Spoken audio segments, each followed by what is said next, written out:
Assalamualaikum warahmatullahi wabarakatuh. Salam sejahtera bagi kita semua.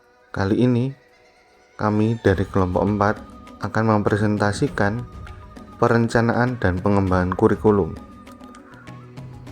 Topik 2, ruang kolaborasi, understanding by design sebagai kerangka kerja kurikulum yang beranggotakan yaitu 1. Brian Azhar Algin, 2. Fitri Marfuah, 3. Maria Gerin Windriyanti, 4. Siti Ruqoyah, 5. Wulansari Ramadan. Langsung saja yang pertama yaitu ada Understanding by Design atau UBD atau biasa disebut dengan backward design, yaitu sebuah rencana pembelajaran alternatif secara berurutan, yaitu tujuan pembelajaran, evaluasi pembelajaran, dan langkah-langkah pembelajaran. Keterkaitan antara hal-hal tersebut dalam suatu RPP sangat penting dalam pembelajaran yang efektif, karena pembelajaran yang bermakna bagi peserta didik ialah pembelajaran yang tujuan, evaluasi, dan langkah-langkahnya saling berkaitan. Saya akan menjelaskan tentang UPD sebagai kerangka kerja kurikulum pada tahap 2. Tahap 2 ini terkait dengan bukti penilaian yang berisi penilaian dan evaluasi pembelajaran yang dibuat berdasarkan tujuan pembelajaran pada tahap 1. Tahap menentukan bukti penilaian ini yang dapat diterima terkait dengan variasi dan kedalaman penilaian yang diperlukan untuk memvalidasi bahwa peserta didik telah mencapai tujuan pembelajaran yang diinginkan dengan menunjukkan kinerjanya.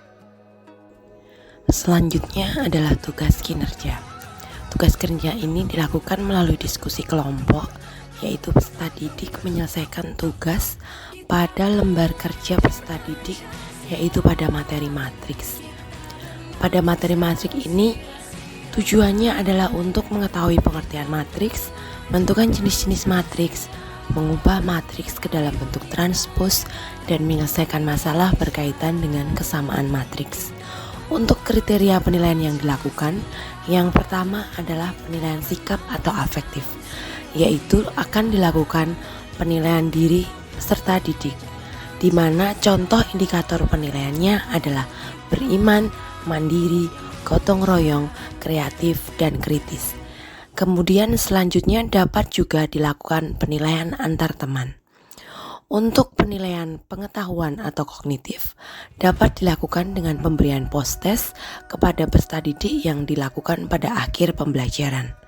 Untuk penilaian keterampilan atau psikomotorik, penilaian dilakukan pada saat presentasi kelompok dengan contoh indikator yang digunakan, misalnya adalah penggunaan bahasa, kejelasan penyampaian, kebenaran konsep, dan komunikatif.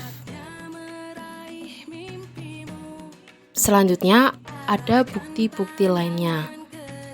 Yang pertama, peserta didik melakukan pretest berupa soal diagnostik pada materi sistem persamaan linear 2 variabel. Hal ini dilakukan untuk mengetahui kemampuan awal peserta didik untuk belajar materi matriks. Pretest dilakukan secara individu. Yang kedua, peserta didik mengerjakan LKPD secara berkelompok dengan tujuan pembelajaran sebagai berikut. Peserta didik dapat menjelaskan pengertian matriks. Kedua, peserta didik dapat menentukan jenis matriks.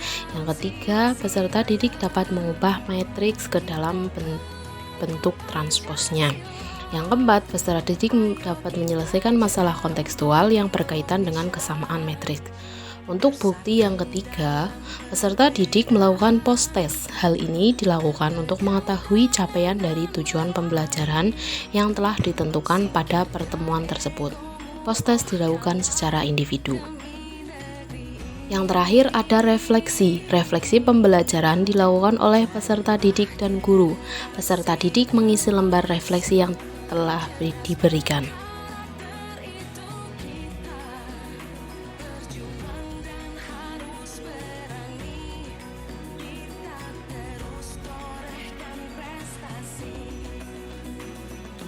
Terima kasih telah melihat presentasi kami. Sampai ketemu lagi di video yang lain.